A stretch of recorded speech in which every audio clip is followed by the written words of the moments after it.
Schussenberg. Here. Chris Daddy. Chuck Neff. Dennis Ryu. Here.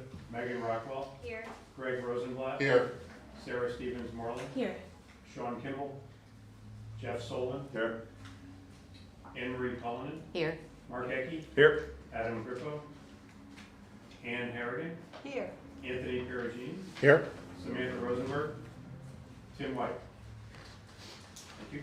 We have a quorum of the Next Generation School Builders Committee. I assume you have a quorum of the board? We do. Okay.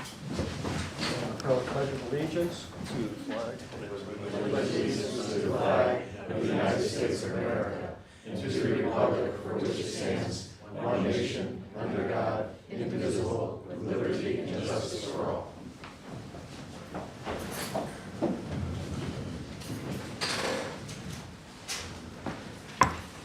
Well, there's a bit of deja vu here. We've done this like 2 weeks ago. We today are coming together to take a look at the plans for Norton School.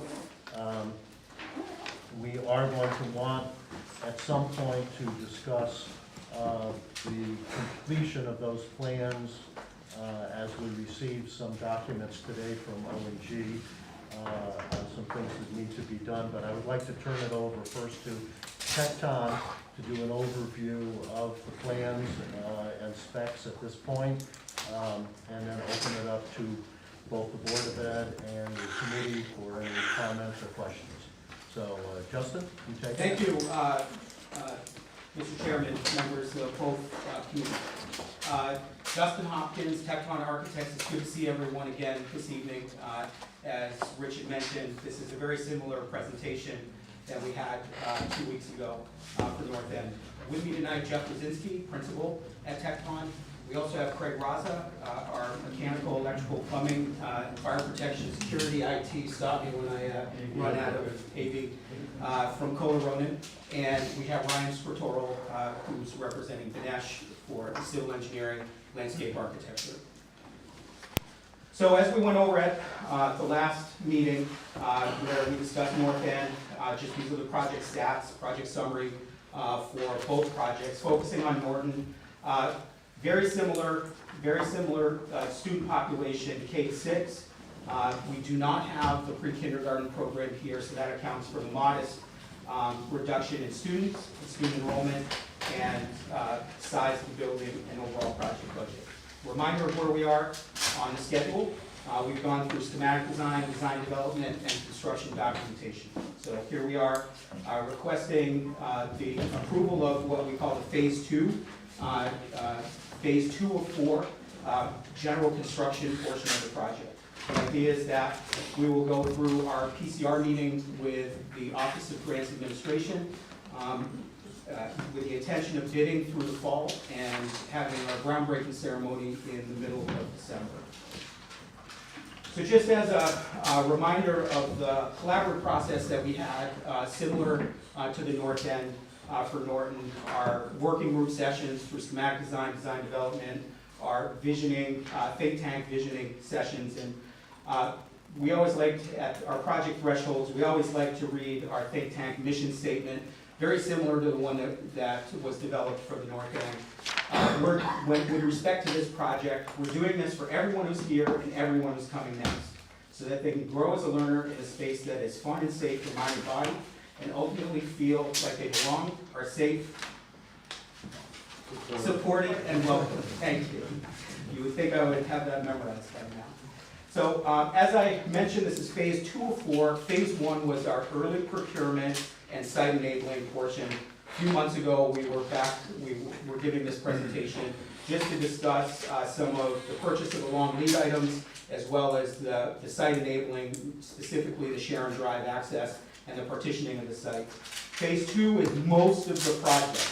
This is the general construction site development. Phases 3 and 4 are going to be FF&E and technology and AV. That comes closer to when we want to be installing these products so that we get the most recent generations of furniture catalogs, as well as smart boards, wireless access points, etc.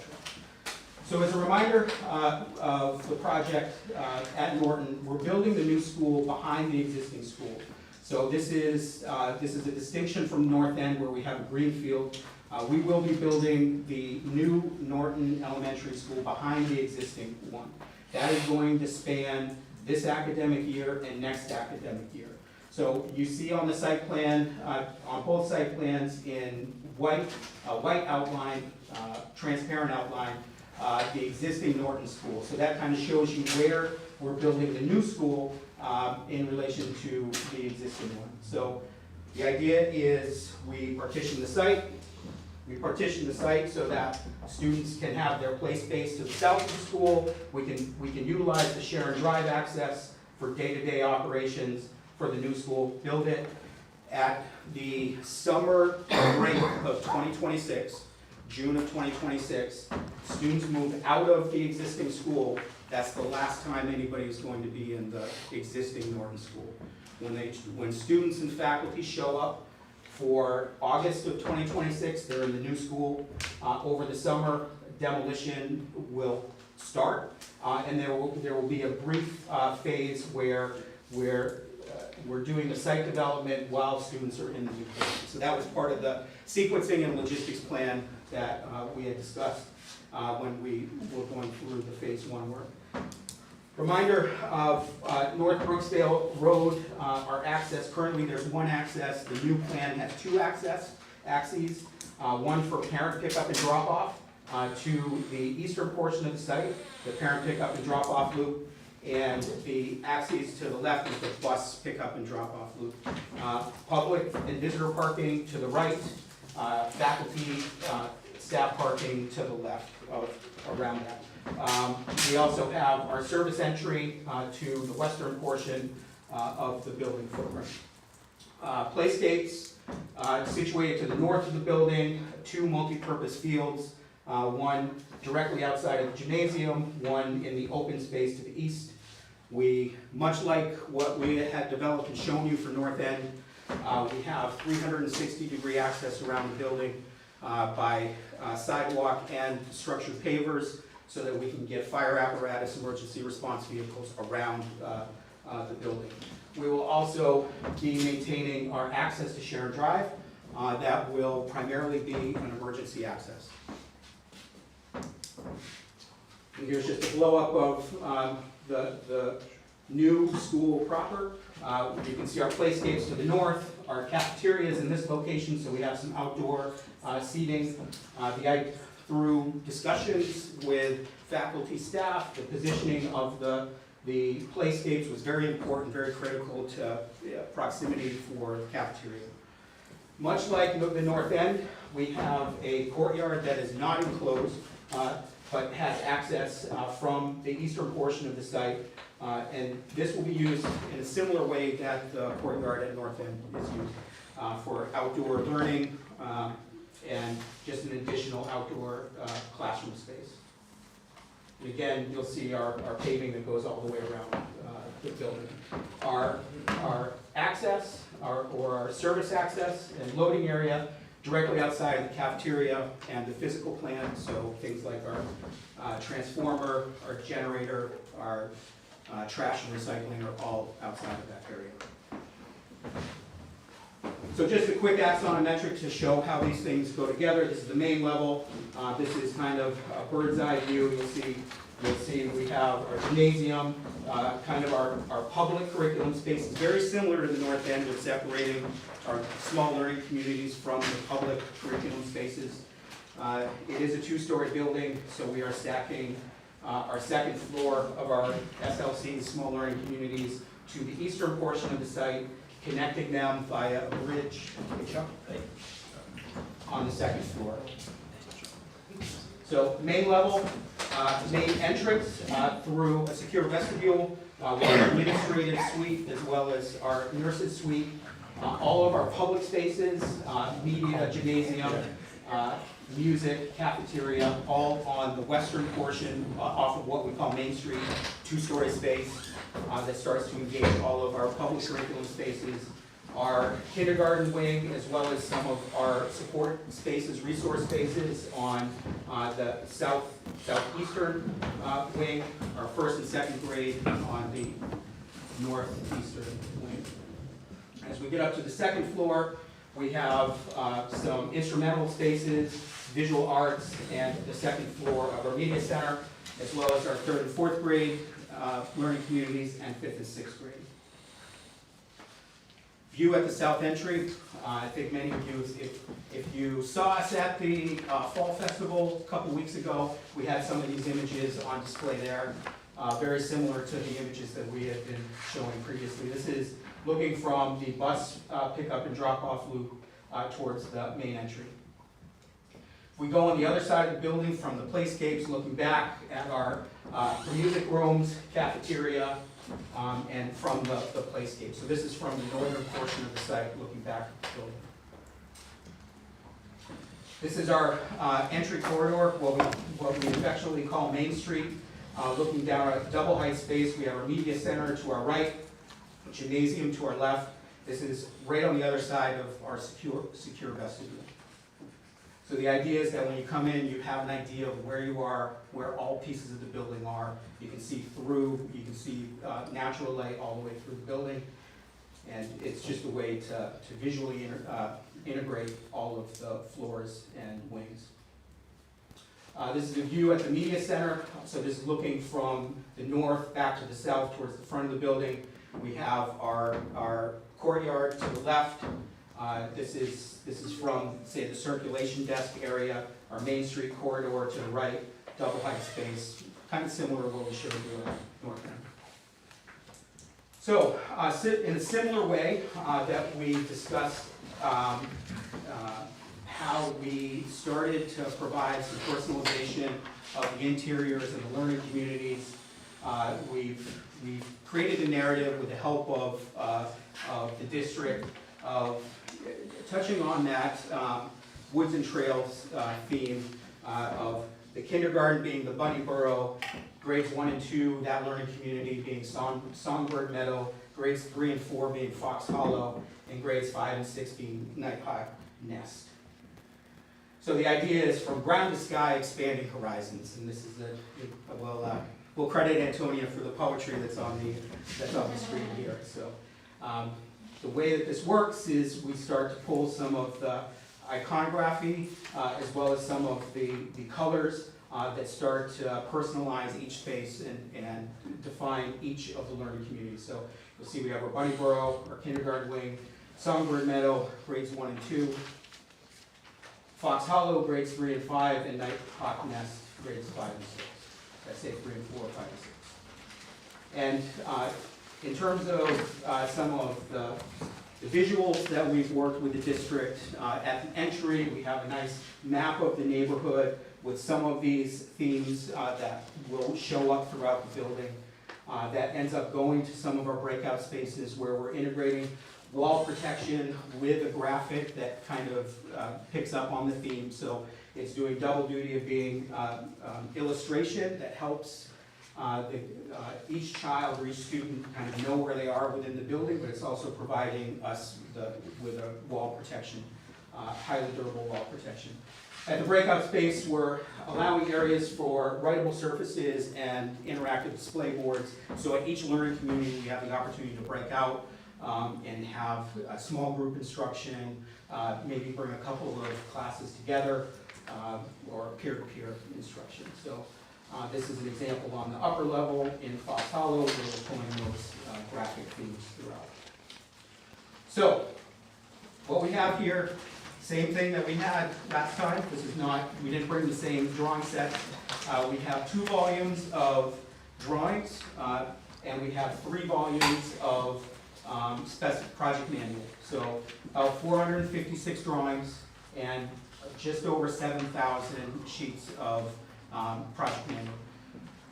A number of more pages in the project manual in North End because we have provided bidders with additional information related to the existing building that's being torn down, as well as some of the hazardous testing and reporting that has been done for the existing building. So all of that stuff, volume 3 is entirely an appendix of all of the baseline information that we've done and the town has done.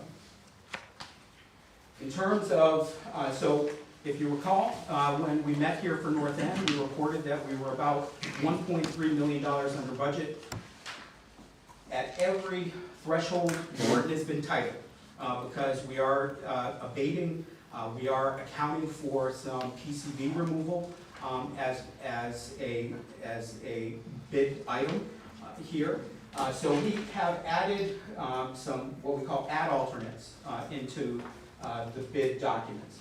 So add alternate one was a value management item that the NGSBC had discussed at schematic design, which is we had some linear wood ceilings on the interior of the building that from a base bid, we will have just acoustic ceiling panels rather than a wood look linear metal panel ceiling.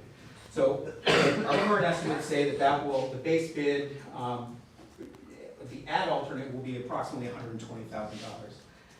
We are also building in a temporary parking lot. I mentioned that time that between the students moving out of the existing Norton School and moving into the new Norton School, there's going to be a several-month overlap where there's going to be a need. We're not going to be able to utilize the entire parking space at Norton. So there is a add alternate temporary parking lot that is part of the documents. We are calling it an add alternate, so on bid day, the town knows how much that value is.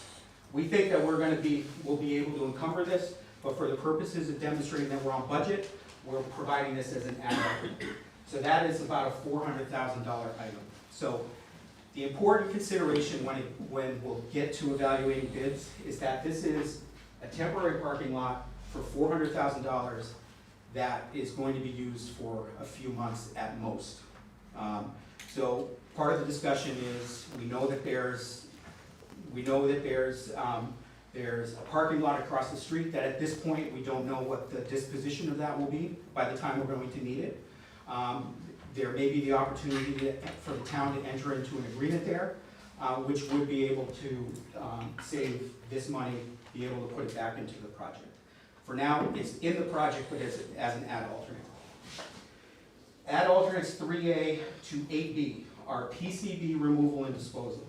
So these are items that are currently in the cost estimate, but we're asking bidders to break out that number as an add alternate, so that we know when it comes to the actual demolition of the building, we will be able to ascertain whether or not there are PCBs in all the assumed areas that we have.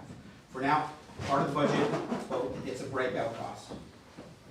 The reason why we're bringing this up here is because when you start looking at what we're asking you to vote and approve on are the phase 2 cost estimate, which is $62,689,441. We know that our bid results are about $1.4 million from phase 1, so that's the phase 1 GMP.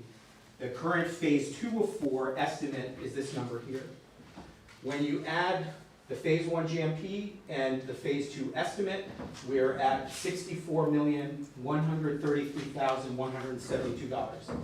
It is a modest, we're modestly under budget by $7,585. So our budget of 64.14, and we're at 64.13 with our estimate. So this is base bid. This is how we're demonstrating that we're on budget for Norton. Now, if you follow the process all the way from 12, 14 months ago, you'll know that a lot of work at the NGSBC and at the district and the design team, frankly, went into getting us to this number. We've been over budget at every portion that we've represented the Norton School. So this is the culmination of a lot of work to get to this number. So with that, I will take any questions about this or anything else that we've So the wood beams that you were talking about that are on the add-on page. No wood beams. Sorry, I just swallow an ice cube. I know, I caught you at a bad moment. So what I showed you in the renderings, all, where we have a wood, Yeah. that's a wood deck. So this wood here is in the project, okay? What we're talking at some areas, and we didn't show you any spots where those are, but if I go back to the floor plans, there are some areas where we have breakout spaces where we bring the ceiling up a little higher. We accent that with a linear wood ceiling at this area, at all the breakout spaces, and in some other interior spaces. So all that is in those areas, we're taking a material change from standard acoustic ceiling panels to a linear wood ceiling. And those add-on costs are in that budget, and we're still at the 7,000 under. No, those will be add alternates. So right now, the base bid is the standard acoustical panel ceiling. So the add alternate, the add alternate, we'll be able to evaluate from our bids whether or not we can encumber that additional cost into the project, Once we once we get see how it's there. going. Yep. Okay, thank you. Dennis? Can you explain that again for the PCBs? For the alternate. So the PCBs are, Laura, you're probably gonna need to help me out here because, How long do you want to swallow before I? give me 20 seconds. Okay, that fair enough, Dennis? Give me 20 seconds. We presume PCBs. There's a very strategic reason, as you probably know, that we don't test for them right away. Because if we do, we're then compelled to comply with remediation immediately. The PCBs, we have presumptive PCB contaminated material. That is estimated by Eagle Environmental, that has the environmental engineer for the project. They are in the base bid budget. However, we're breaking them out as an add alternate. So can you go to the next slide? Yeah. So So which number are they in? they're in this number. So that's one of the, there's a little nuance here with the asterisk saying encumbered and current cost estimate. These things are either design items or logistics items that have other, they have follow-on conversations and coordination. This is a responsible number to keep in your budget because we can't elect to not disclose PCBs. So if the number is, if the base bid number is coming really low, it might be because of the PCBs that are add-on. Yes, we're gonna have to, that's gonna be some magic that in reporting, that we know that we're probably going to need to carry those numbers. So that was a recommendation from Eagle Environmental to break it out this way so that we actually have very specific breakout pricing. Each one of these, 3A through 8B, deal with a certain piece of the building and a certain material. There are different vintages of the existing building and different types of potential PCB contamination. So it kind of modulates those into breakout numbers. Okay, thank you. Good job. A little over 20 seconds. Chuck? A question on the temporary parking lot. So you said that's an add alternate, and we may, like, we're gonna need the parking either way, right? But what if we can't get that spot across the street? Aren't we gonna have that $400,000 cost? It's just separated in the bid? So wouldn't that put us over by $500,000? So, let me go back to the site plan. Depends on when you encumber that $400,000. You have contingency when we start the job, right? We both have contingency. You don't need the parking lot till 2 years later. Well, there's another option that we talked about. And, we're certainly hopeful that we can use that church parking, because that not only would be easier, save us $400,000. The second option we talked about is we can have alternate parking at, let's say, the back of Cheshire High School off of Elmwood, and then provide transportation to the staff. Less than ideal, Like a shuttle but, bus, wicked popular. But if we have to do it like for a temporary period of time, it's a consideration. If, you know. But I guess what I'm saying is like, there's gonna be a cost for something Yeah. anyway, right? So how is it, But like shuttles are not gonna be $500,000, right? Yeah, so I think. but it's that's- still gonna be more than the 7,000 Sure, that you're under sure. budget, I guess is what I'm saying. Like, That's there's a right. cost for something, so what are we carrying in the budget, like what's included right now as the Nothing. solution? Nothing? Nothing. I can tell you that, so where we're talking about for the temporary parking is this area right here. This is contractor parking while we're building the school. The idea is that when, as I mentioned, when kids vacate this building, we're demolishing the existing building, existing building, and building all of this infrastructure and parking area. Ideally, when we make the change from this building to this building, it would be optimal to be able to provide all of that finished grading and planting in the fall, so that by the next spring, it has already taken. If you don't do that, if you provide temporary parking here, right now, it's not asphalt, it's a gravel temporary parking area. That will need to be decommissioned in the spring and then planted over again. So, it's not exactly answering your question, but it's kind of showing you what the thought process is here with the school. I'm going to go into the last two slides with the cost for the ad alternates and the overall project. So just so I'm not swimming too much.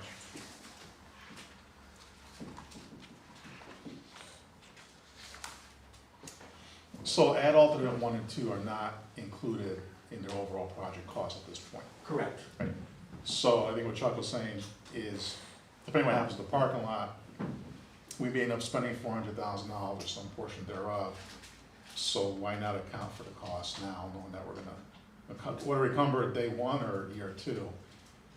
I think I also maybe heard you imply in the beginning of the discussion that while we are right now projected to be under budget on the North End School, I'm assuming people are thinking that that holds, and maybe some of that savings to be used to offset the cost of going over at this point, at this site, but I guess we'll have to cross that bridge, or the committee will cross that bridge. So for the purposes of where we are, where our expectation is that after bidding, we'll be able to buy these. You know, our current estimates are, you know, median estimates. They're not competitive, they're not a competitive bid number that we're going to see. Yeah. So the expectation is that we will have a little bit more flexibility on bid day when we see those numbers, but I can't tell you exactly what that. No, I get it, it's, we'll see what happens when bids come in, honestly. And then what Vincent was saying about the shuttle, if that does become an option, I can't imagine that could be charged to this project, because it's not really a capital item. My guess is that would be something that's accounted for in the Board of Ed or Town Council operating budget, probably more on the Board of Ed side, because it's a service at that point, it's not So the part of expectation. construction. I will walk out on this plank here, but you can reel me in. My assumption is that whatever temporary transportation or parking condition will come out of this budget. However, whether it's a contingency item or not, it's likely not going to be reimbursable. So that's just the fact of the matter. Okay. Thank you. So Justin, if this $500,000 comes out of contingency, what is the contingency number again? Do you know? Do you have, I want to say, It's $4,100,000. It's 5% of the overall budget, so the budget is total budget is, no, that's the construction budget. Total budget is 72. 76. 76. 76. So, 76 million, and then, so the, almost $5 million. owner contingency. Yeah, okay, so Chris, it is $4 million as owner's contingency, because it's 5.3% of the overall budget. And what's the CMR's contingency? Or another $1.7 million in CDA contingency. Yeah. So at some point in the future, and not now, because in order to get the project on budget, we couldn't encumber or estimate the cost of the temporary parking lot. But in 2 years' time, when we're ready to occupy the building and we need temporary parking, we can make that decision as to whether or not we need a parking lot, or we're going to use parking lot across the street, or we're gonna use a shuttle. And at that point, you know, we're gonna be managing the contingency to understand where we stand overall in the project, and, you know, the cost of shuttling is gonna be a fraction of what the temporary parking is. So, you know, let's say it's $100,000, we can encumber that at that point to pay for the shuttle or whatever we're doing at that point. Right now, it's a strategy to get us to be on budget. Well, that, and you're gonna get a hard bid number on a temporary parking lot, not a change order 2 years from now. Right, and that's right, as an ad alternate, you'll have a number that you can take a look at, it might be less than $400,000. I was certainly prepared to send an invoice to the project for the shuttle service, just for the record. So, so you're on that plan. I'm good, thank you. Sure. Adam? Yeah, that could be. Just on the point of the potential, you know, it sounds like maybe it's not gonna happen, but if you had the shuttle teachers from the high school, that would mean that the teachers would have to show up earlier, because I'm assuming we wouldn't change start time. Would they receive any sort of compensation, any comp time or overtime for having to show up early for? They would get a new building. That would be something that we would negotiate with the teachers and address with them.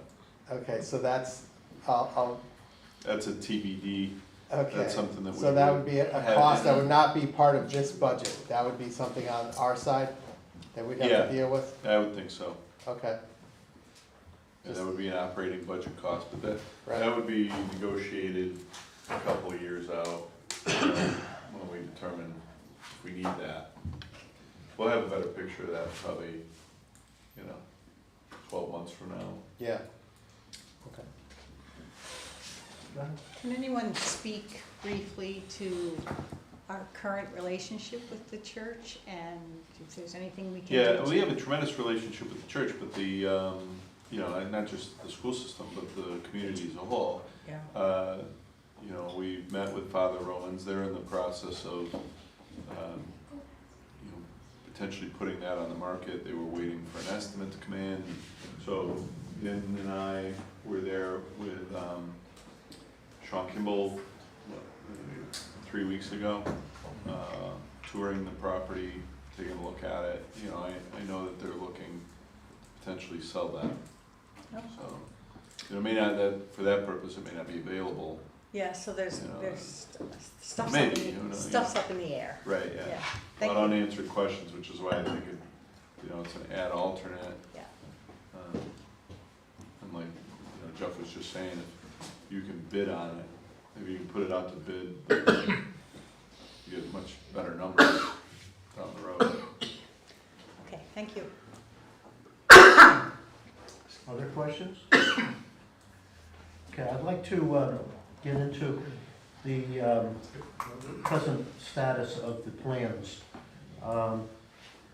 As you'll recall, to the north end, we had laid out a schedule whereby we had 90% plans. Those were sent out to people. We were able to get feedback from committee members, from ONG, from some of our other vendors and design people. Those were then incorporated into the plans, and when we met 2 weeks ago, we had fairly complete plans. There may have been a few items here and there that needed adjustment. The schedule we had talked about would have put Norton in the same process. I was surprised that at 3:30 this afternoon, I received a 205-page document from ONG of input on the plans. And some of those are things that have been incorporated, some of those are things that have not been incorporated. And I'm concerned and need to hear from you about whether the plans we're supposedly looking at are truly completed plans to send to the state, or whether we have, instead of 100% plans, we've gone from 90 to 95, and we don't really have complete plans. So I'm throwing it out to you guys to speak to that issue. Want me to speak to it? I'll speak to it. So the nature of the comments, a lot of it is coordination. So as the drawings get completed, there could be like multiple sets of information shown. The construction documents that you are voting on is reflective of what the ed spec is, the fit, the materials, the site plans, it's all of that. What we are reviewing for is any sort of additional information, or maybe just a little bit more information that's needed for detail. It doesn't change outright the documents that you guys are voting on. So, like, for instance, would be, if you look at one of the elevations in the media center, there was some stairs and risers, and there's like a hangover note that said, you know, make this be, I can't remember what the terminology was, it was like painted, something was painted when you know it was very clear it was carpet risers and tile. On the same drawing, there's just extra notes, so it's just cleaning that up. You guys are approving the construction documents. The design team is gonna continue, the documents continue to evolve even before, when we go out to bid. Addenda will be issued, the drawings are always getting improved on, and what will go out to bid is what's called bid documents. They will be the cleaned up version of this. The things that we identified will be, that we call them pre-bid RFIs. So still, if there's something that's not shown, like there's a finished flooring plan that kind of shows sealed concrete by the platform, this is Norton. It's just a little, it's probably like a graphical error, but still, it could give misinformation. So those are the types of items that we are addressing, that you really don't have all that information till towards the end of the documents. The second half of that document that was sent out is computer generated. Yeah, that's just a clash, that's the That looks for clashes, so Right. if you've got a pipe that's running through a steel girder, it picks that up. Yep. So that's a good half of the document. Mhm. It's like 100 pages Right, of and that was clash. the same thing at North End, it was about the same size. Yeah, but those were then dealt with. And, you know, I had sent an email out to Justin and Jeff during the North End project and said, look, I'm looking at all of the input that you've gotten from O&G, from us and everything else, and you've only got about a week from the time all that was in until the final plans are due. Do you need more time? I said, I want to make sure that you have the time to do it well, and that we aren't, you know, rushing you. And they said, no, we've got, you know, a team of people, that's gonna work okay. Well, something broke down, and in this case, we did not have all of that input as we were developing these final plans. And I'll be honest with you, I'm upset about that. I don't know what other members of the committee feel, but, you know, I made the assumption we were coming in today that this was gonna be a very easy and simple process and vote until I saw that document at 3:20 this afternoon. So I've made my point. I sent it out to the Next Generation Committee, but I doubt that anybody had an opportunity to look at it. It was sent out late this afternoon. Councilman? Yeah, the question for Jeff, I don't know if you and Justin had a chance to look through them. We looked at them, we received them at the same time everybody else did.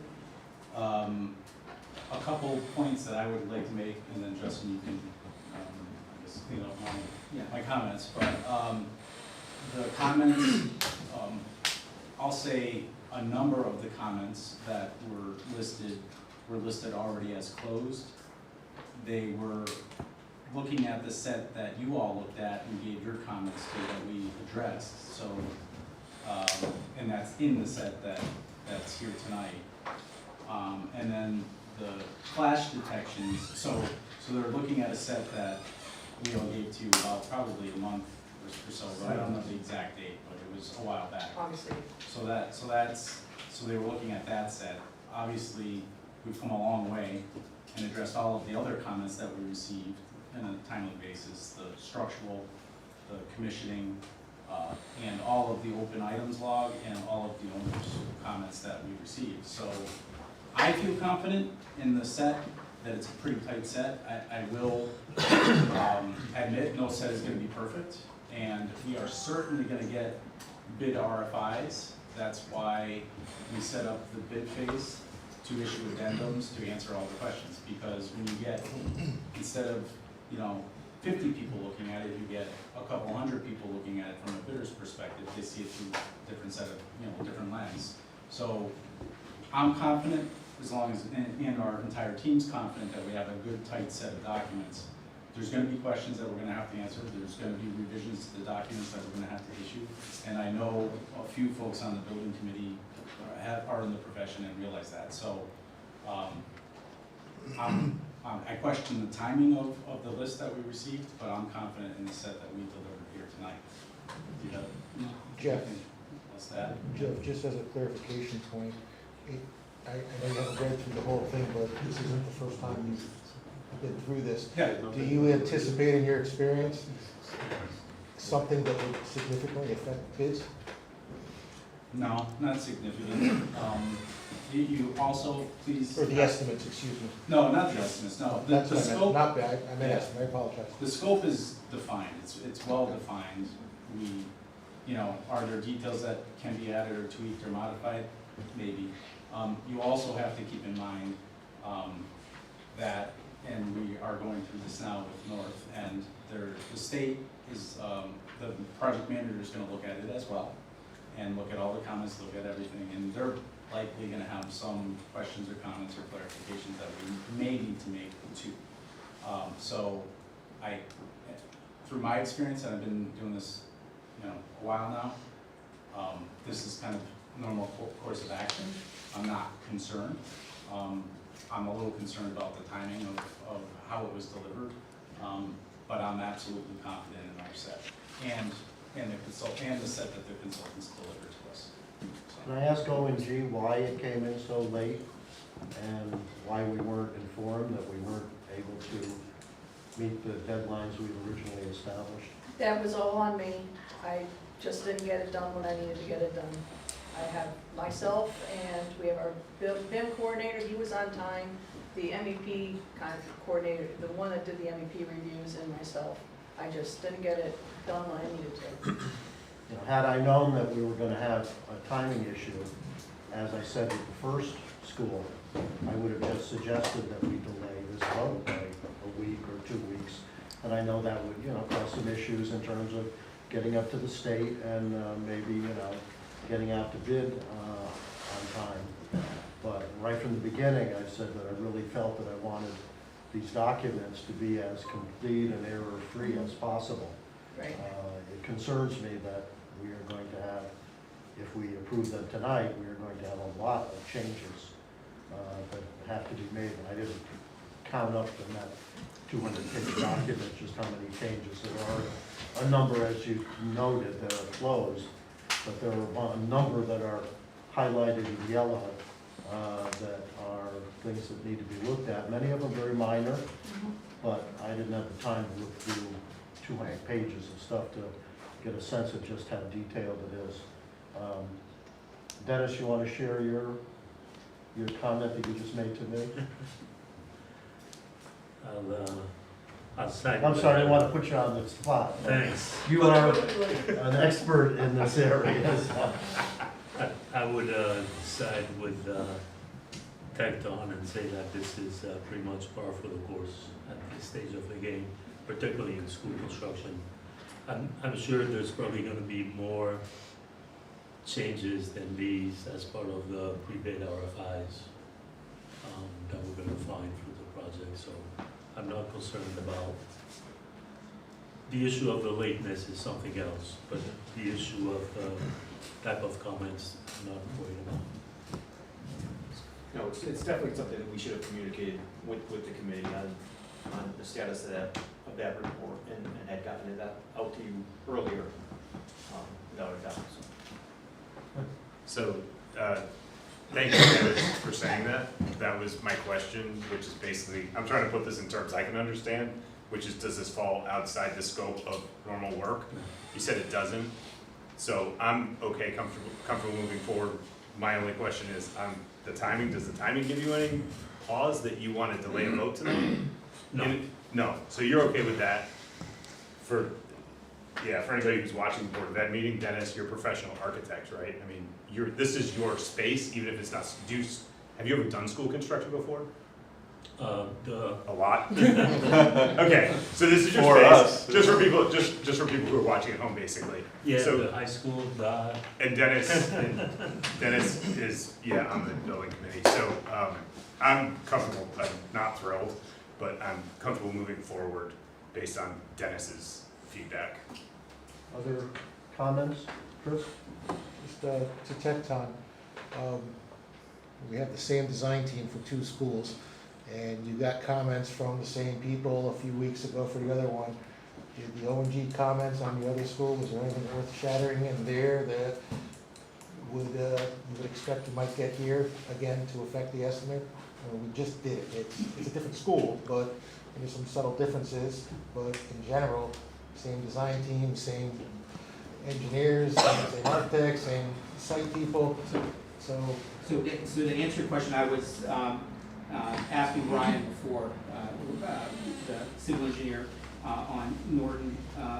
He had indicated just on the first perusal of some of the notes that were from the civil drawings, we had used the comments from the north end as a guide for updating the Norton document. So I'm confident that when we go through this and provide the answers, and I think everybody should have a comfort level that this will be thoroughly gone through and reported back to the committee about what has been updated, what was a non-issue or what was closed. I think, as Jeff said, I'm confident in what we have here, and we'll make sure to go and back check it. Yeah, so Rich, what I was trying to get at with that is, you could almost look at North End as I wanna say a dry run for this, because they're different, but, if someone on the O&G review side has got a bugaboo about staircases and puts a whole bunch of comments down about staircases, it's gonna be fresh in the design team's mind, because they're changing it on North End, and they're like, hey, we better take a look at these staircases here, so I would be surprised if they were surprised by more than just one or two of the comments in there. And you know me, it doesn't take much to push my button, so I don't disagree with you. You can say that, I won't say that. Yeah, I don't disagree with you on, or any of the comments about the timing and the communication of that, because right now we're at a point where it's maybe not such a big deal, but in a year, if we don't find out about something that misses a deadline, that could knock over a bunch of dominoes and be a concern. So I think it sets a bad precedent, but, we're at a point where we learn from it maybe. But as far as stopping this vote or causing us to have alarm bells on this set of plans, you raise a great question, but I'm inclined to agree with Dennis 100%. Other comments? Yeah. Yeah, thanks. I had a couple of questions. We kind of moved on before. Anything. Okay, thank you. So firstly, on demolition, how confident are you on the numbers you have for demolition? Have you identified everything that you think will be any sort of major problems when that stuff becomes airborne? The estimate came from Eagle, right? Yeah, the estimate came from our environmental consultant, so they accounted for all of the hazardous materials, and they used unit prices that they used on other projects. So I think they're very comfortable with the value that was given to OG for. So there's not going to be any mystery walls of asbestos or unidentified PVC. So I know that's a big deal, right? That's like usually inside of windows and all that kind of stuff. So I'm guessing that's in that building, right? So that's all been identified. That's all been carried in sort of identified, because you don't want to know that it's there, right? Isn't that what you just said? You don't- It's accounted for in the estimate.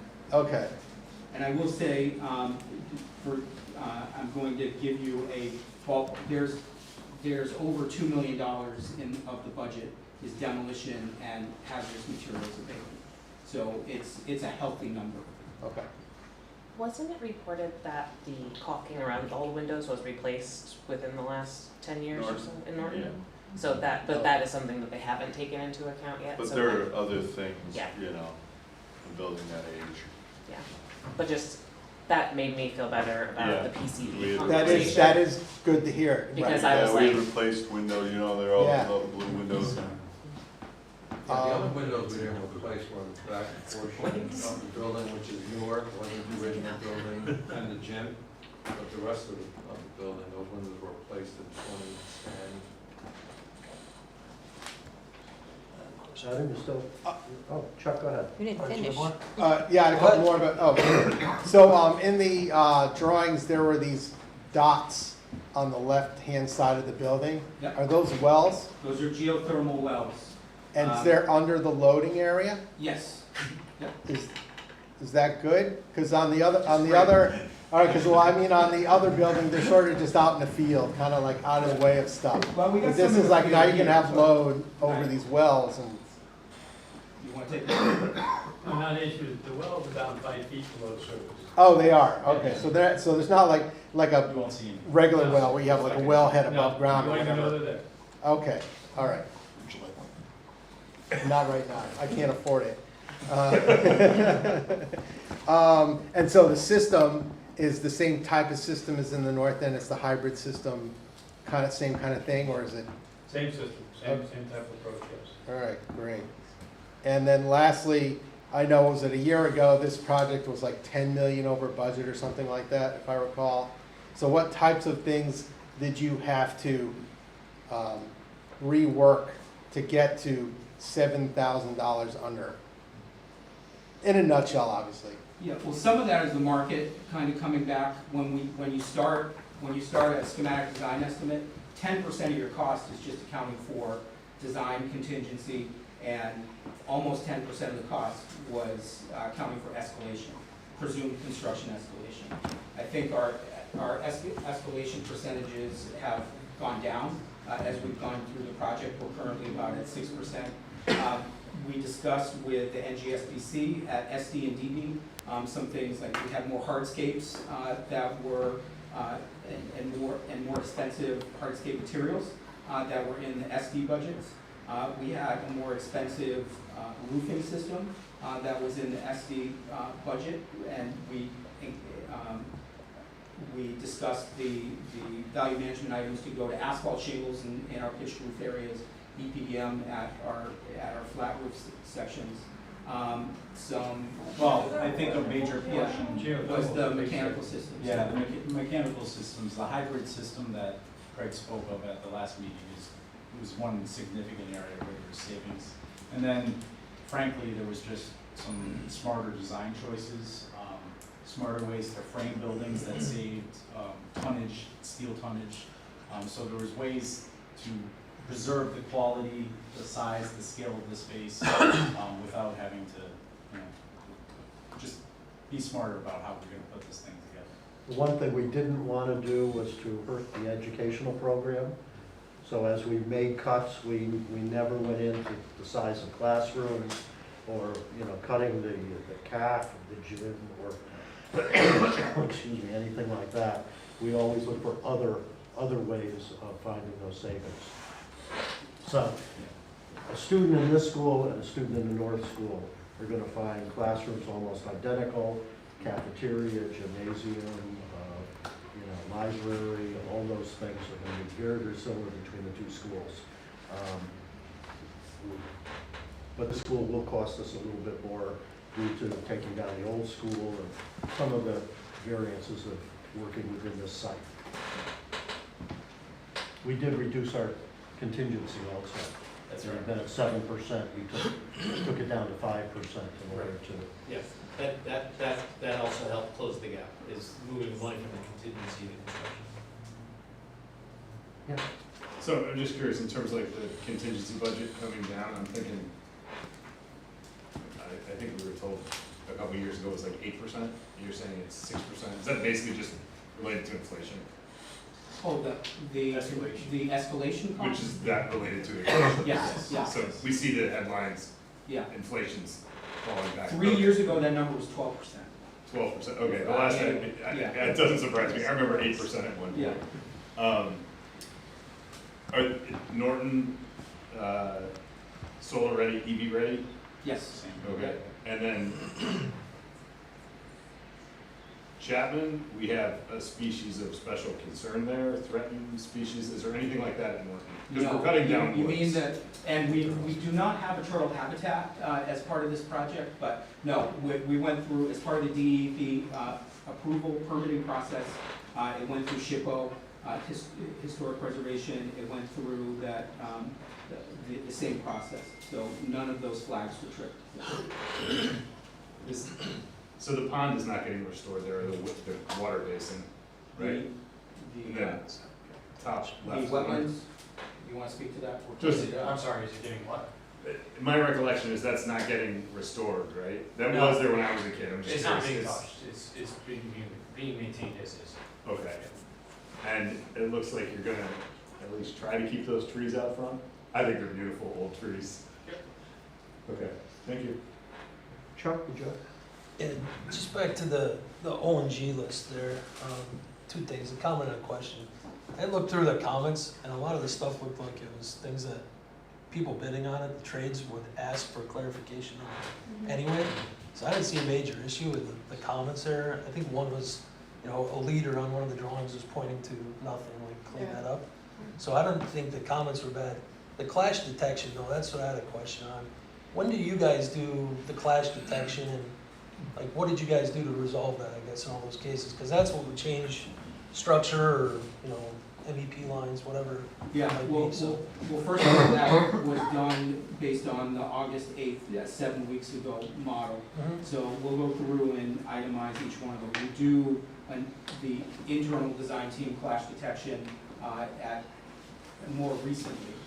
So we will go through and validate each one of those items. And some of them are, we've had page turns as well, where specifically we're talking about underslab piping and heights of footings, making sure that we're getting, lowering a footing depth where we have maybe primaries that are coming into the building that may have been not fully designed by the structural engineer for that, because they might have been moving around a little bit, so that type of stuff. And Mark, maybe you could speak to, there's also another coordination model that's built by whatever subs are awarded, right? And can you speak to that process? Yeah, we'll go through and do a full coordination of all our mechanical systems with the mechanical, electrical, plumbing contractors, once they're brought on board. And our BIM coordinator kind of coordinates those trades and kind of recreates the model that Jeff and his team has developed to this point, and further coordinate that model so that everything fits. Yeah. It shows, it'll show the hanger locations, the thickness of insulation, all these things that affect pipe size and locations of mechanical systems within the building, so that it gets re-coordinated again as part of the project. So you found like the 100 pages of these clashes, and then you're on the August 8th model, right? The clash detection is just something that's run out of Revit. Right? Yep. So you run the model now, I mean, do we still have clashes that are gonna have to be resolved? Is that normal?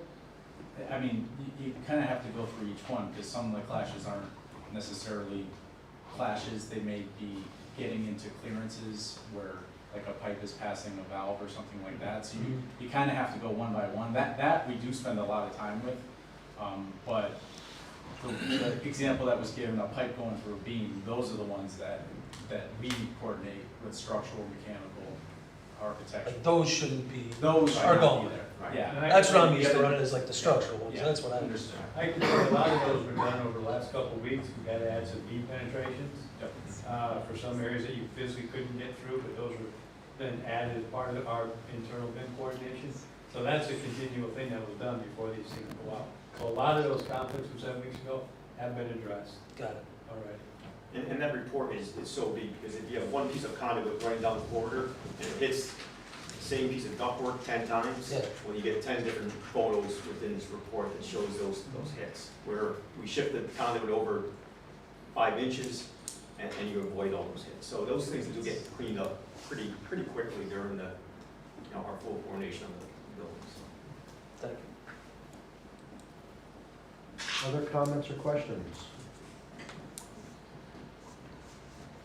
Seeing none, then I will ask for a motion. It appears that the committee feels comfortable with moving to a vote.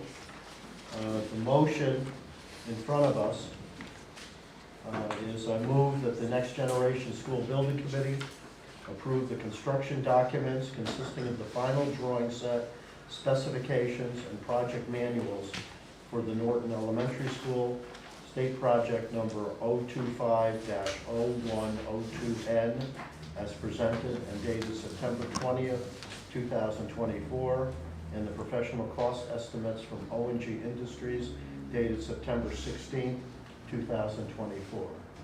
Do I have a motion? So moved. Dennis, second? Chuck, any discussion? Can we make sure that the dates are right? What's that? Can we make sure that the dates are correct? Those dates are correct, are they not? Which dates? The plans are dated September 20th, Yes. and the cost estimate was dated September 16th.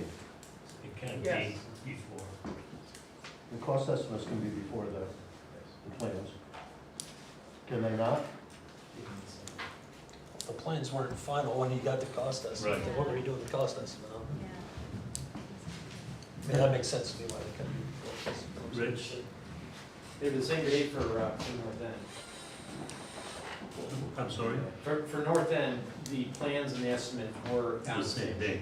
We're on the same date, Yeah. but the cost estimate is dated September 16th. Yeah. You're saying the north end was cost estimate was 4 days before the plan was?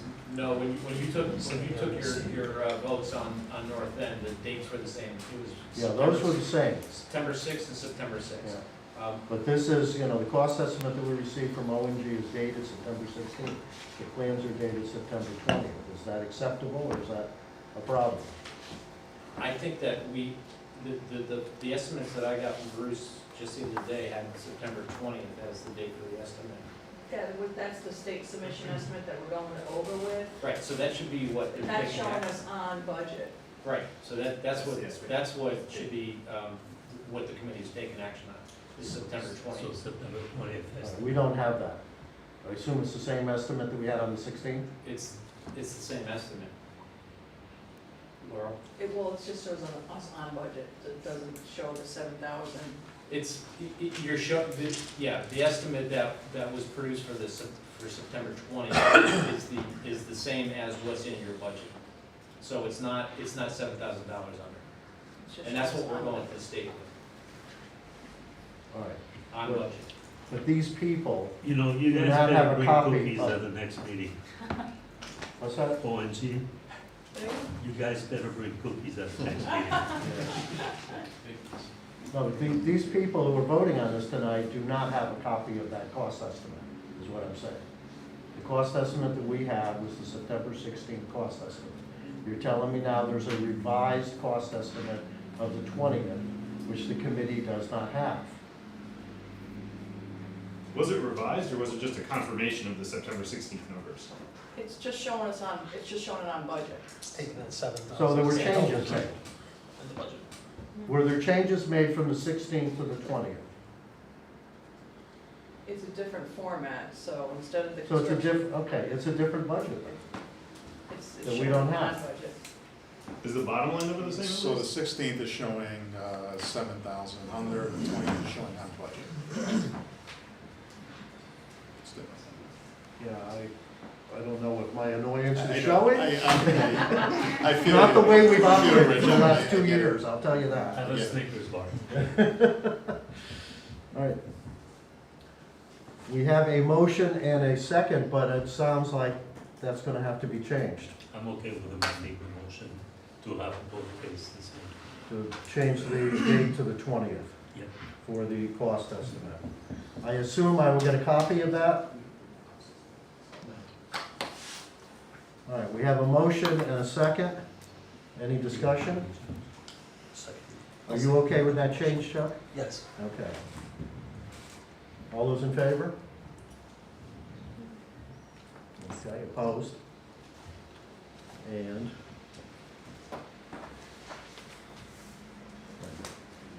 Thank you.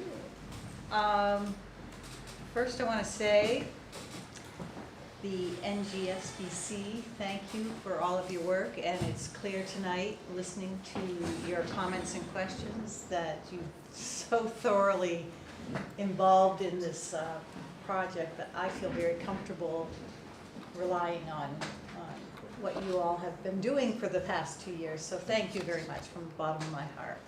And with that, we have a motion that the construction, I move that the Cheshire Board of Education approve the construction documents consisting of the final drawing set, specifications, and project manuals for the Norton Elementary School State Project number 025-0102N, as presented and dated September 20th, 2024, and the professional cost estimates from O&G Industries dated September 20th, 2024. Do I have a second? Take your pick, You Tony. want to take a vote? Oh, I'm sorry. No, that's fine. You asked for the second, you pick. That's right, I saw Tony first. Tony Perigin. Is there any discussion from the board before? Yeah, just, Rich, I'm hoping, like, today's Thursday, it's Friday, could we get like an email confirmation for some peace of mind by, say, close of business tomorrow, just confirming that these dates, legally, everything matches up? Well, we know the plans are dated the 20th. It's a matter of getting this revised. And I will send that, I send everything goes to Jeff and he sends it out to you. I don't send things directly to the board. No, I understand that, but if you could get something and it's email, I'm sure Jeff would send it, just to give us some peace of mind. That I this is- assume that I will receive, hopefully later today, from O&G, the Yeah, I just don't know revised- if there's lawyers involved and they're not here or something, like, just to say, yeah, that's fine, Yeah. and they're gonna be. No, it's just a matter of having, here's the cost estimate, here's the date that's on it. Yeah. The lawyer just did the resolution, that's all. And the dates, I put in the dates based on the data that I have. Okay, I mean, I'm comfortable in, like, in principle moving forward and voting in favor of this, but this is a little, it's not as clean as it normally is, and so No, it is not. I just want some comfort with that, that's all, and I know you do too, so. Okay, yeah, I'll be glad, we'll get that out to everybody. Adam? So the 50-page document that you sent us is not the same one that we're voting on, or it is? 50-page document? There was some kind of cost estimate that we received. What was You received a September cost estimate 17th. dated on the 16th. from Right, so O&G. that'd be the one from the 16th. So it's not materially different, Right, and you feel good about that?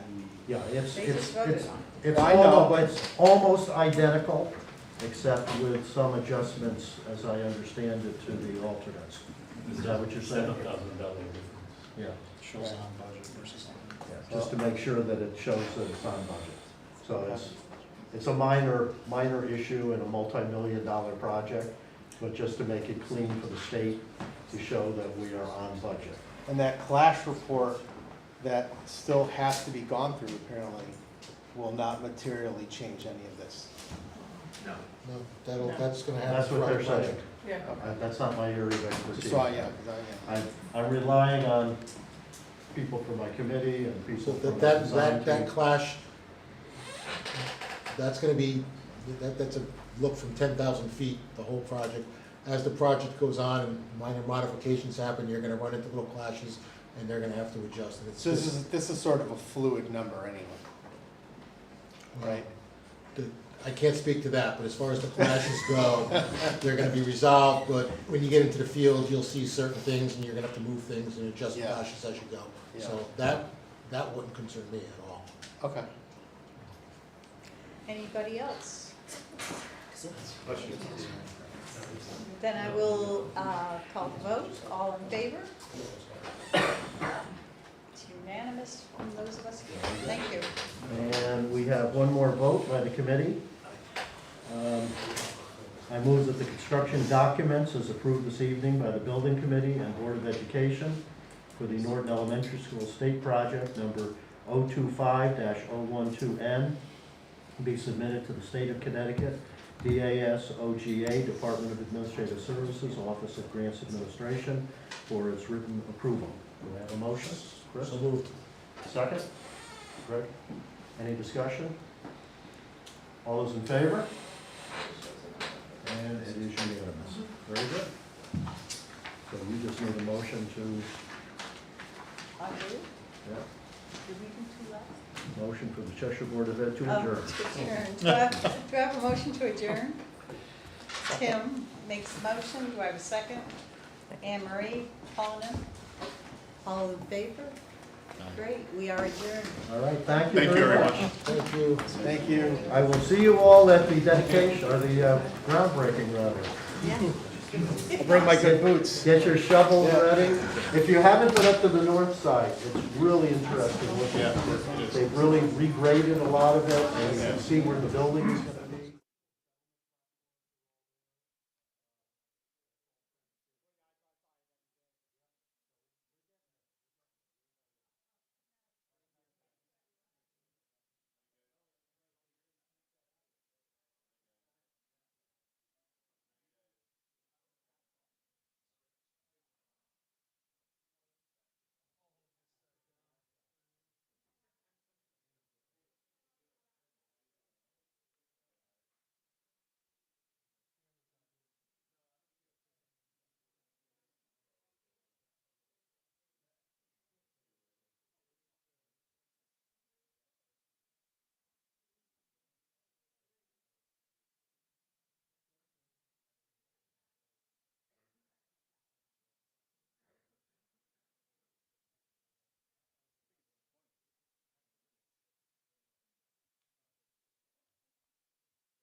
No, I've received no new correspondence. All right. Approval of meeting minutes, September 12th, 2024. Do we have a motion to approve? I'll move to approve. Greg, second? I'll second. Second, Sarah, any discussion? All those in favor? Opposed? It is unanimous. Okay, Chairman's Report, Fall Festival. I'm going to turn it over to Greg and Dennis. They represented us at the Fall Festival to give us a little overview. I'll start because I was there first. Yeah. I was there from 11 to 12:30, and then Dennis took over from 12:30 on, and I've said almost all the comments were very positive. Ryan was there the full time, Vince was there almost the full time, and the questions people asked were about the sidewalks, and Ryan was able to answer that. About the overall cost, Vince was able to answer that. And generally people were quite happy. You know, the architects had between 3 and 4 people there, and everybody left that I saw quite content. Great. Yeah, the afternoon was pretty quiet, and we all got us hunger. But a lot of good comments, I heard. Yes, definitely. Yeah, very good. Meeting with state officials, I'm sure Justin will fill you in, but I did sit in on a 3-hour, extremely stimulating meeting with the state. It was largely Justin and the rep from the state who goes over all this stuff, taking a tour through a multi-page checklist, and sometimes taking some little side visits as she chose. But Justin did a great job. He kept it on track, moved through quite a bit. I know it's still ongoing, but he'll fill you in whenever he's ready. Do you want to jump in on it this morning? No, this is one of those things I think we reported in previous committee meetings, that the state has made a decision to not hold interim or lower threshold review meetings at schematic design or design development. So one of the advantages back when we were as painful or as trying as some of them were, was at least to have a familiarity with the reviewer with certain things. The way that the state is now approaching it is, I'm not saying that it's incorrect, I'm just saying that it's a little bit more laborious to revisit things that are basic understandings of the project to make sure that our reviewer is comfortable with them. So we're going through things like, we're revisiting things like the lot line merger or the property merger at North End, the property modification at Norton, other things like making sure that we go back over our inland wetlands approvals, our planning and zoning approvals, to the level of specificity of being able to show where those have been recorded in the land records, that type of stuff. So I will say that the first meeting is more of a get to know the project again meeting, and we, myself and Allison Frost from my office, were in an all-day meeting with Barbara yesterday to make sure that we were going over stuff, just working through the checklist in the same level of detail that we did. And I didn't hear anything of particular concern. It was more a matter of just making sure that all the i's were dotted and t's were crossed and that sort of thing. But Yeah. it did allow, there were 13 of us online. Dr. Sullivan and myself got to spend the morning listening, and we didn't really have to participate much.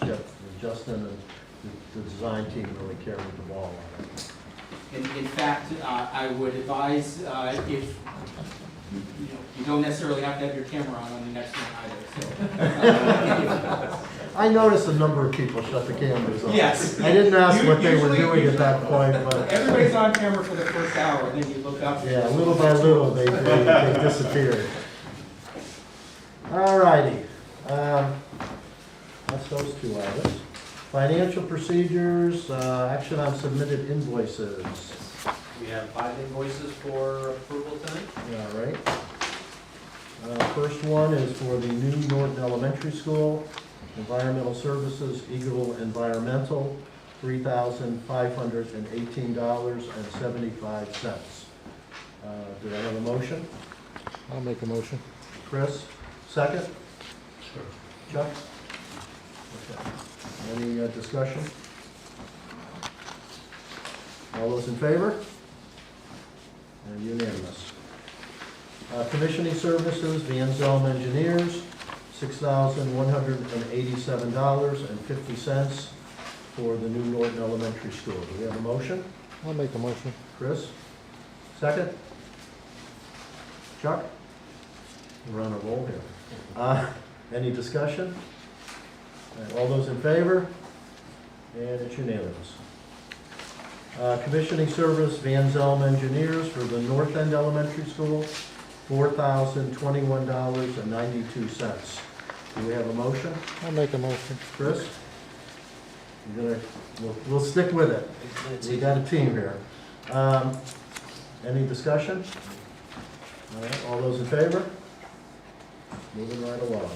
Structural peer review, Mackey Engineers LLC, $9,500. Do we have a motion? I'll make a motion. Chris? Second? Chuck? Any discussion? That's just a Yep. question. Rich, what's the other 2,500? Is there a way, like, his invoice, it says lump sum fee is 12,000, it's 100% complete. Can you just list, like, task B as being 0%? Yeah, I'll have him, I mean, I can have him clean up the invoice for the one that he's gonna have to give us for North. Yeah. It'd be cleaner, because it's showing that it's 100%, but it's Yeah, only I know, part it's of it. confusing. Okay, anything else? Okay, all those in favor? And it's unanimous.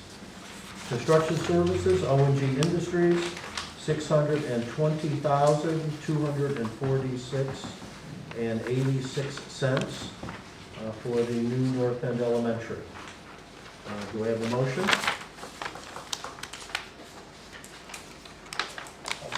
Chuck, a second? Sure, I'll second. Chris, discussion? Yeah, Dennis?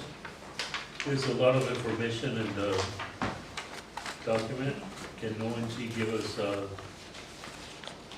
one paragraph summary as to what has happened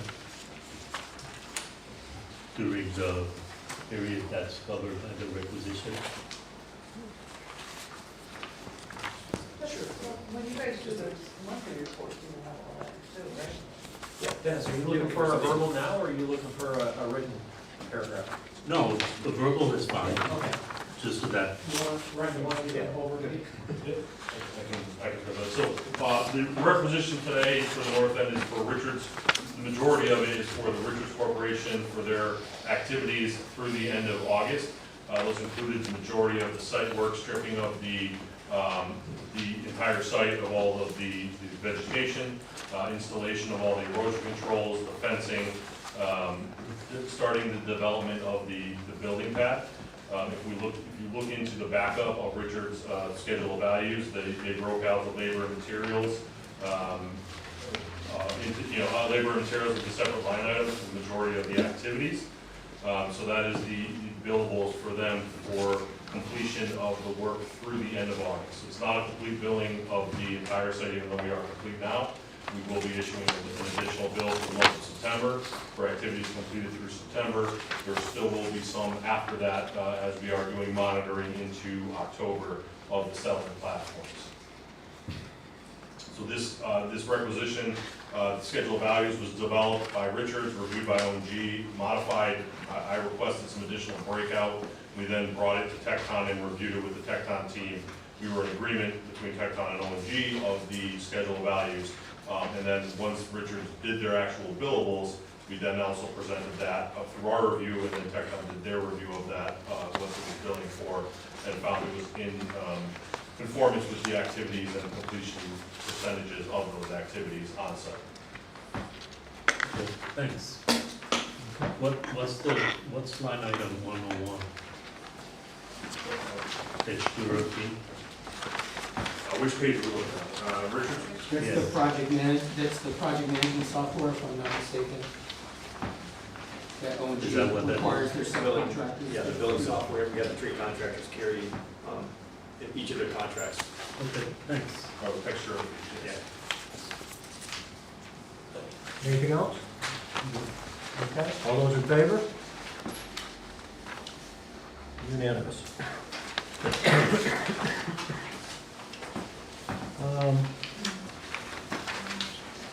We have no change orders? Nope, no change orders. CM at Risk, Phase 1 construction update. You sort of just got that, but Yeah, at least at the north end, maybe a little Yep. update on Norton. Just quick to wrap up the north end, Richards has mostly demobilized from the site. Like I said, they will still be doing some monitoring of the settlement platforms and also monitoring of the erosion control system. Settlement platforms have another 2 weeks of monitoring on them, I believe. And then the erosion control, they are responsible for throughout the end of December when the second phase site contractor takes over. On the new Norton School, we've completed the majority of the construction. What is remaining to do is the installation of the access road off Sharon Drive, including the culvert. Culvert has been approved by the Texon team in their review.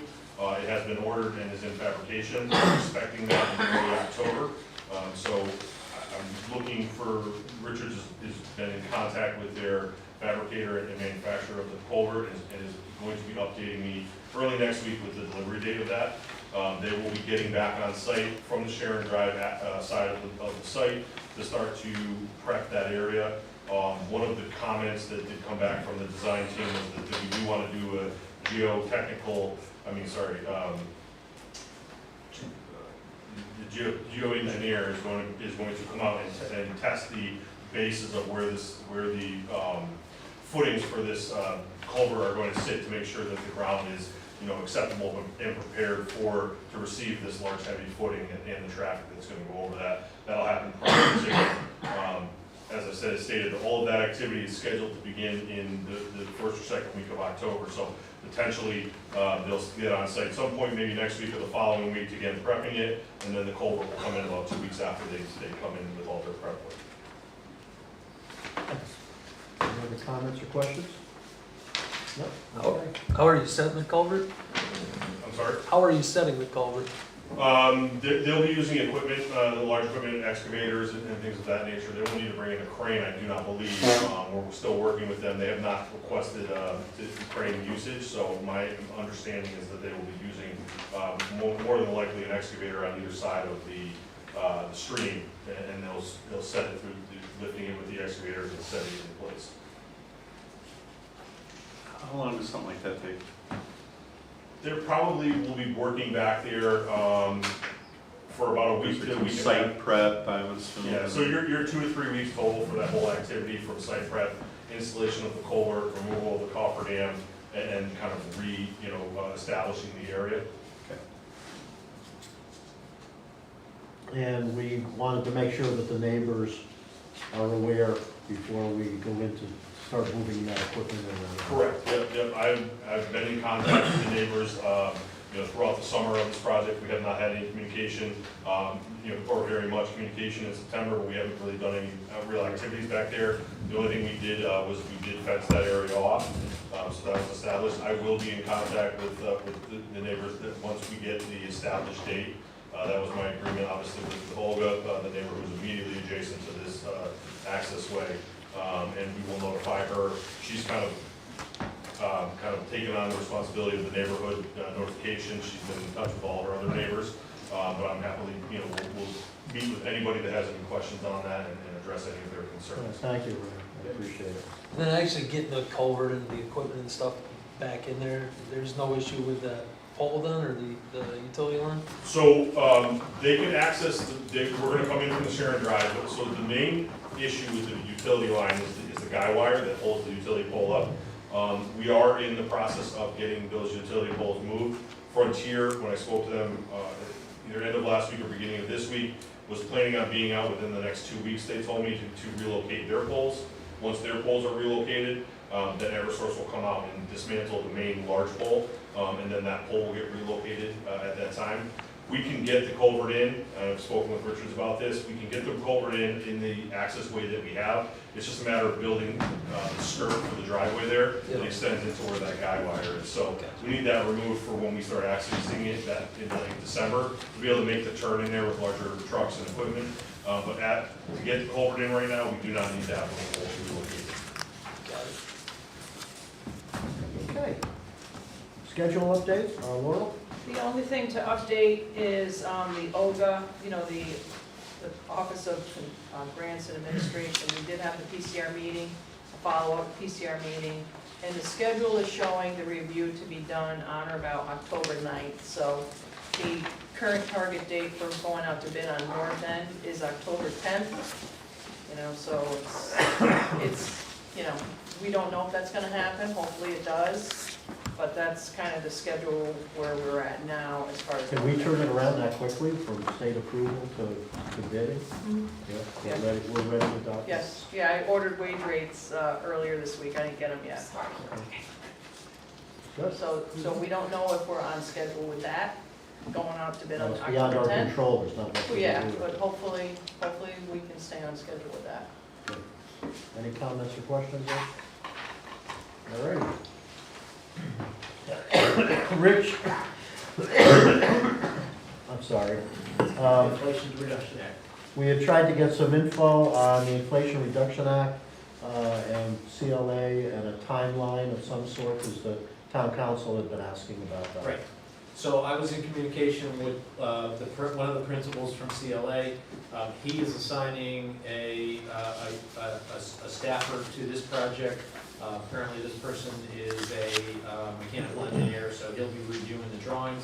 We got CLA the drawings and the cost estimates for both projects, so they're in process of doing that. As I was speaking with Mike DePrima, I also said that we needed to get a timeline. He said that this individual will give me a timeline, and I told him that I needed it before your next council meeting on October 8th, preferably the Friday before. So I will stay on top of that. Great, thank you very much. Do we have any contract amendments? No contract amendments now, but we are soliciting proposals from Versteeg Associates, so that they can do the permit review for the documents. Both the building inspector department and the fire marshal's office have indicated that they don't have the capacity, and we want to make sure that these documents get through so we get permitting on a timely basis. So I've asked Joe Versteeg to give us a proposal to consider having him do the permit review. All right, thank you. And there's another one. Eagle Environmental. So last meeting, you approved the review of the hazardous materials for The house. the North End house. And they took the samples. They do believe that there is hazmat. It's a 5 to 10 day period for the samples to come back. But they're gonna have to prepare specifications. So that'll be an additional service when we need that. And he knows that there's an urgency to that, so, we'll have those specifications ready for going out to bid. Okay. Rich, why isn't Versteeg the town cost instead of the project cost? Say that again, Dennis? Why isn't Versteeg? A town cost. Right. Yeah, that's a good question, Dennis. The fire marshal's office has indicated to me that, because there are no permits that are going to be issued, he doesn't have a budget for this. And so therefore, he had asked if the building committee could pick up that burden. Why isn't a permit being issued? Well, permits can be issued, but there's no cost. I think the permit fees were waived. So the town is not charging the building committee for that, for that building permit. But that happens for any town project, whether it's a school or not. Right, yeah. So, I'm soliciting a proposal from Versteeg just so that I can see what the cost is, but as far as who's gonna pick up that fee, I think that should be, some additional discussion maybe with town manager's office. I think that's not eligible, right? It's a non-eligible cost. Right. Yeah.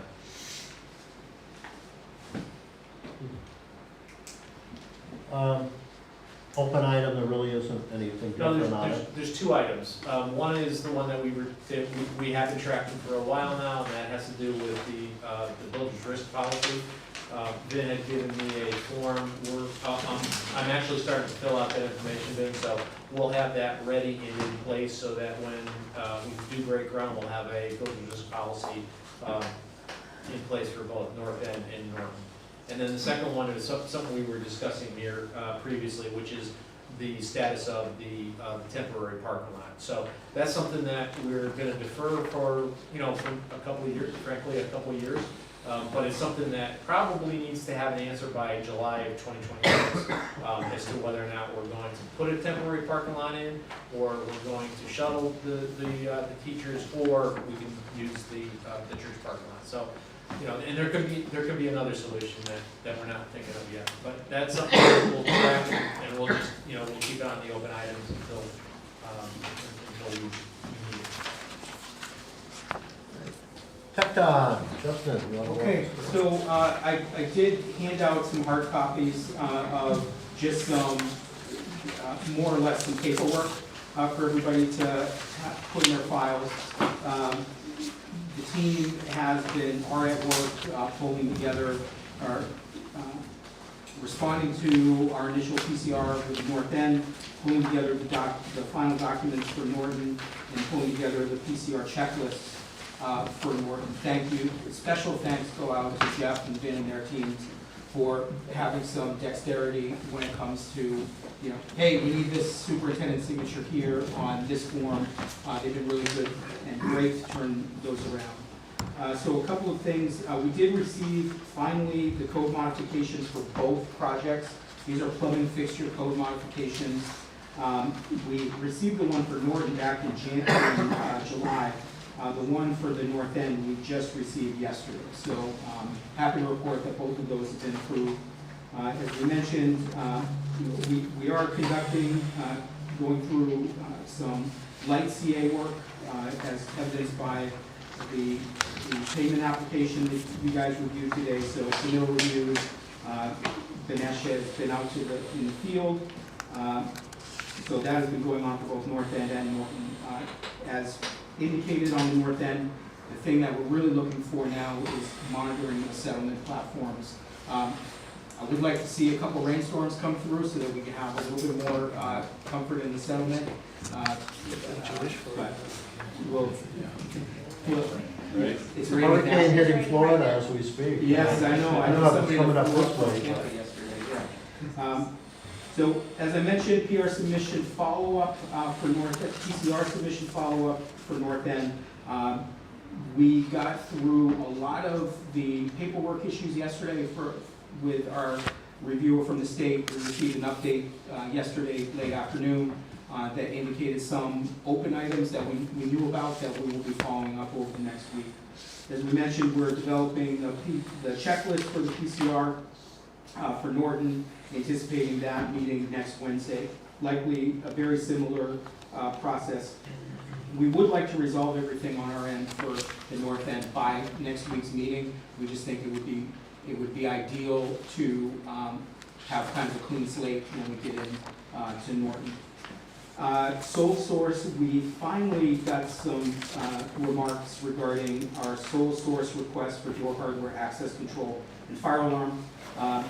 We received those last week. They were clarifications related to the warranty durations that we have in those specifications. So when you have a public bid, you have to incorporate standard warranties. You can incorporate extended or special warranties that go above the standard ones. Those, however, are ineligible.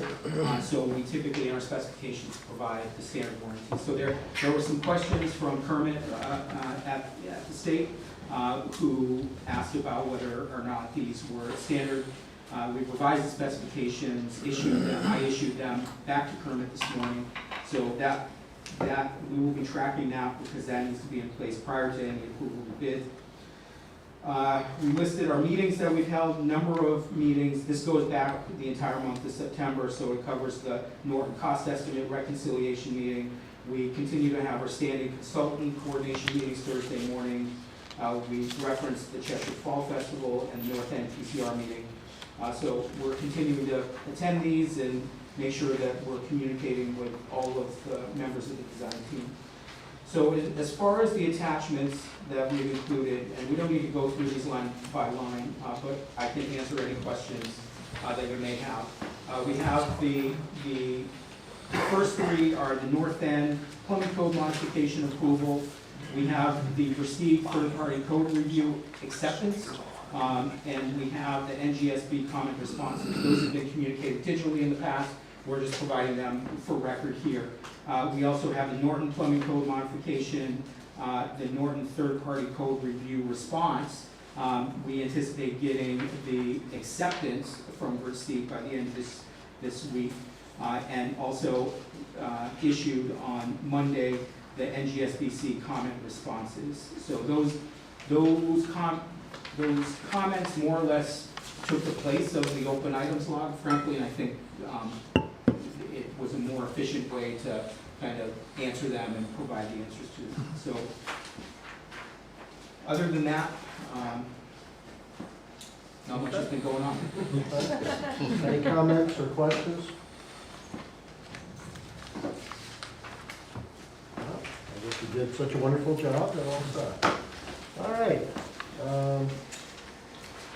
Any other comments or questions in general? If not, then I'll take a motion to adjourn. So moved. Everybody's enjoying it. We have a motion, we have a second. All those in favor? We are adjourned. Thank you, everyone.